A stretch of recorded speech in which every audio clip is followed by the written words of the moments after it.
Hello, everyone. Welcome to Not So Great Chess, where we try to get better, but are mainly just here to have fun. I'm Bob the Canadian, and today we are going to review a game I played recently that I thought was a lot of fun. Here we go. I've got the black pieces.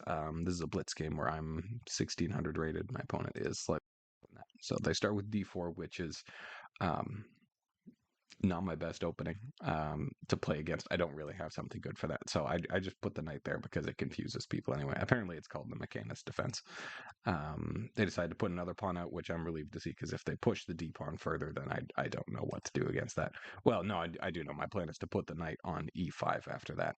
But it's better for me if I can put the pawn on e5. That way, it's opening another spot for me to put my knight to if they do push past. And they do push past. Go ahead and put my knight there. Um, and then they connect that pawn there, which apparently the computer didn't like. Gives me a very slight advantage. I couldn't tell you why. Um, I really couldn't. So I finished connecting my pawn there, which apparently is also a bad idea, but I don't know. It felt like it made sense to me. I can get this bishop out, and that pawn's more protected now. Um, yep, we both just continue developing for a little bit. Um, this is a little bit ugly on my part because now the bishop is a little bit stuck, so I'm going to have to bring this pawn out, which, yeah, is what I go ahead and do next. Um, yeah, so they see that I, haven't got a good spot to put my bishop anymore. They bring out this pawn to try to make his life even more uncomfortable. So I got to put the bishop all the way back on d7. Um, yeah, so we both continue developing for a bit. Now, maybe I should have castled first, but I don't know. I kind of just wanted to destabilize the center for a bit because, like, he's got some pressure on me just with, like, he's the one stepping into my side of the board, not the other way around. So I just makes me a little bit uncomfortable. So I decided to take back with the pawn on the c file so that it keeps d5 as an option in the future for me to try to advance my way forward a little bit. We both castle, like good principled, nice little guys. Interesting. Apparently, after putting the knight there, he's got a +2 advantage. Oh, right, is because yeah, I remember making that move and then sitting here and thinking like, why did I do that? Just clearly he was going after the pawn here. So I remember he thought for actually quite a while here before he took it, because it was like, surely he didn't blunder something that bad, did he? Well, surely he did.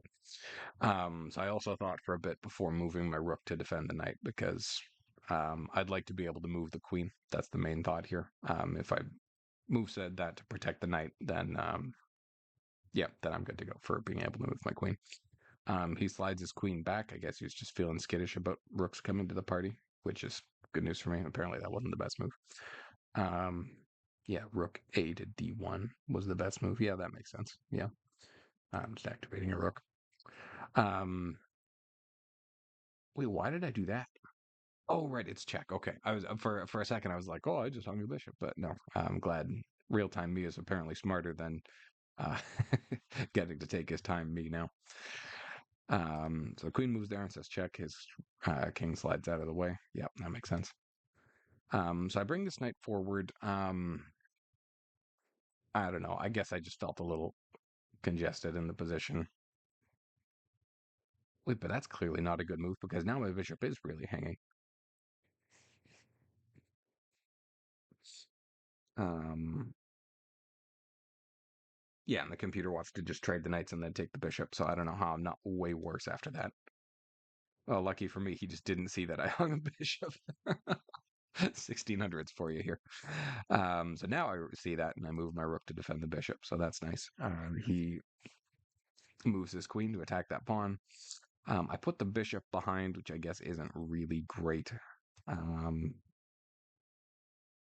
okay, he moves his knight, is attacking the queen. I put the queen there, which is probably also a bad move because when you're losing, you don't want to trade the pieces, and I am losing.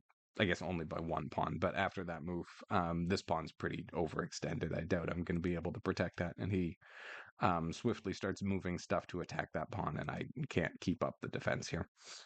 Um, so I kind of throw that pawn forward. Like when I played it, I knew it's probably a bad move, but I kind of just did it anyway because, like, when you're losing, you kind of also just got to try something. So might as well be aggressive and swing for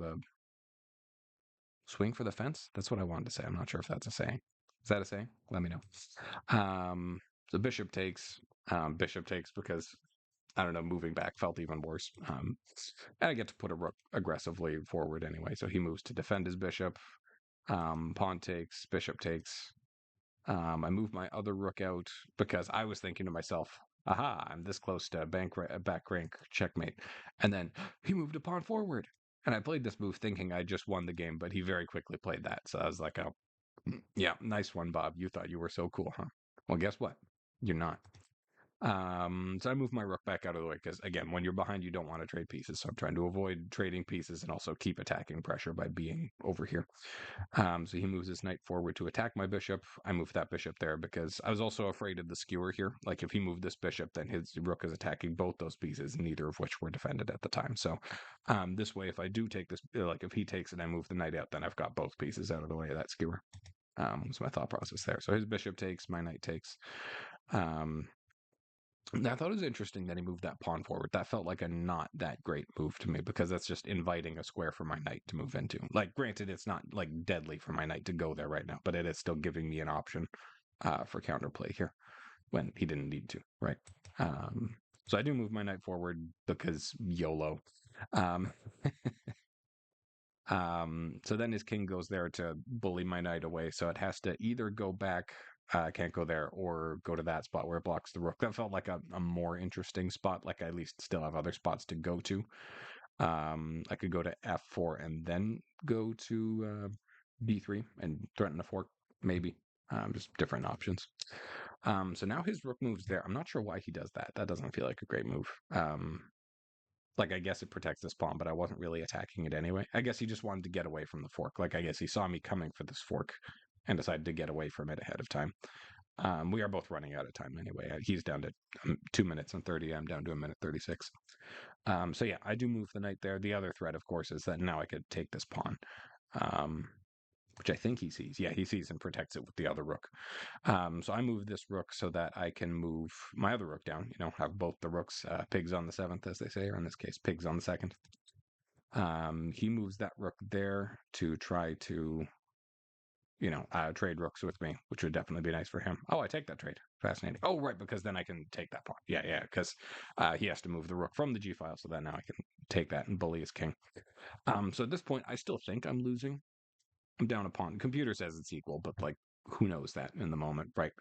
Um, so I'm still kind of thinking, what can I do? Because my king's pretty exposed here, and this rook can come down and bully me pretty easily. Um, so I guess I'm thinking like I could go bully these pawns a little bit. But I'm also thinking, oh, what am I thinking? Oh no, right, I take that pawn. Okay, right. No, I needed to move the rook away first so that I could take this pawn. Right.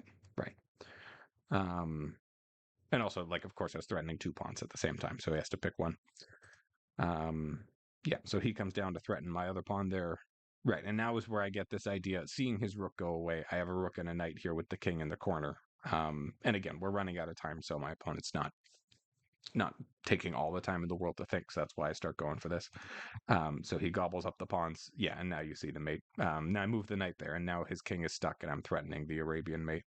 So the Arabian mate, for those of you who haven't run into that before, is when the knight is attacking like the corners, like kind of like the two squares adjacent to the king, and then you bring the rook in like that. So my next move, unless he does something, will be rook h2 there. Yeah, so it's protected by the knight, and the knight box is in the other square, and then it gets it. I don't know why it's called the Arabian mate, but Gotham Chess told me it's called the Arabian mate, so that's what I think of it as in my head. So, yeah, so I like this game because it's well, it's not every game where you're losing and then you come back and win, right? That's not usually the story. Usually is the story is if I start losing, I keep losing, and then I finish losing, right? So, I thought that was a fun one. And yeah, it's fun to study the tactics for like when you are behind, like what do you go for? Like what do you try to do? Um, so yeah, I thought that was a fun one. If you see other moves that I shouldn't have done, I know I didn't take forever with the analysis because like you can chase computer trails endlessly. And I like it's good to look at that a little bit, but and you should probably look at it more if you're trying to like really get better at it. Um, but like I said at the start, I'm not like trying super hard to get better at it. I'm kind of just having fun. Like I am trying to get better, but I'm also just having fun. Yeah, so if you do see some other moves that would have been a whole lot better, please let me know. Yeah, thanks for watching. See you next time.